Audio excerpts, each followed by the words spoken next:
আসসালামু আলাইকুম ওয়া রাহমাতুল্লাহি ওয়া বারাকাতুহু। বিসমিল্লাহ, আলহামদুলিল্লাহ, ওয়াসসালাতু ওয়াসসালামু আলা রাসূলিল্লাহ। আজকে আমি কথা বলবো জামাতে ইসলামের 7 দফা দাবি নিয়ে।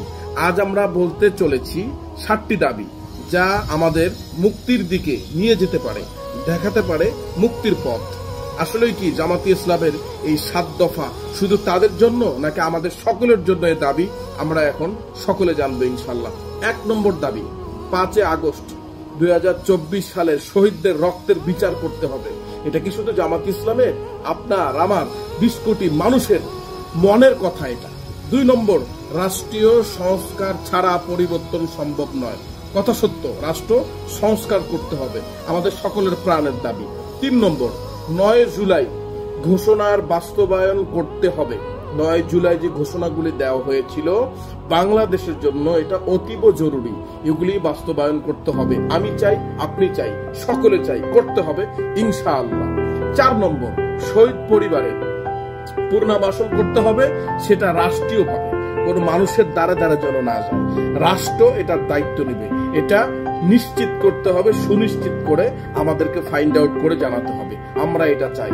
5 নম্বর, সুষ্ঠু নির্বাচনের জন্য প্রয়োজনীয় প্রফেশনাল ভোট ব্যবস্থা, অর্থাৎ PR system, public representation system করতে হবে। গণতান্ত্রিক হারে ভোটের ব্যবস্থা করতে হবে। একটা ভোট যেন ফেলে না যায়, একটা ভোট যেন নষ্ট না হয়, এই সিদ্ধান্তই অটুট থাকতে হবে। আমাদেরকে নিশ্চিন্তে ভোট দেওয়ার একটা সুন্দর সিস্টেম করে দিতে হবে। 6 নম্বর, প্রবাসীদের ভোটাধিকার নিশ্চিত করতে হবে। এটা আমি চাই, আপনি চাই। যারা কষ্ট করে রেমিডেন্স যোদ্ধা যারা আছে, দেশে রেমিডেন্স পাঠায়, আমাদের দেশের চাকাকে সচল রাখে, তাদের ভোটাধিকার নিশ্চিত করতে হবে। এটা শুধু জামাত ইসলামের নয়, এটা আপনার আমার সকলের প্রাণের দাবি।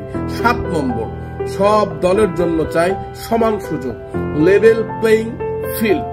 এটা আপনার আমার সবার দরকার।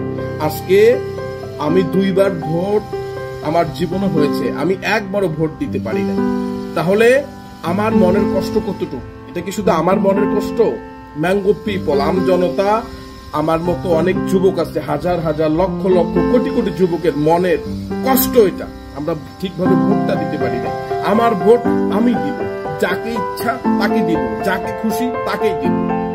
চূড়ান্ত কথা, শেষ কথা, ফাইনাল কথা, আমরা যে 7 দফা শুনলাম, এটা শুধু জামাত ইসলামের নয়, আপনার কথা, আমার কথা, তার কথা, আমাদের সবার কথা। এই ভিডিওটা বেশি বেশি শেয়ার করে জামাত ইসলামের এই 7 দফা সারা বিশ্বময় ছড়িয়ে দেওয়ার অনুরোধ জানাচ্ছি। আল্লাহ হাফেজ।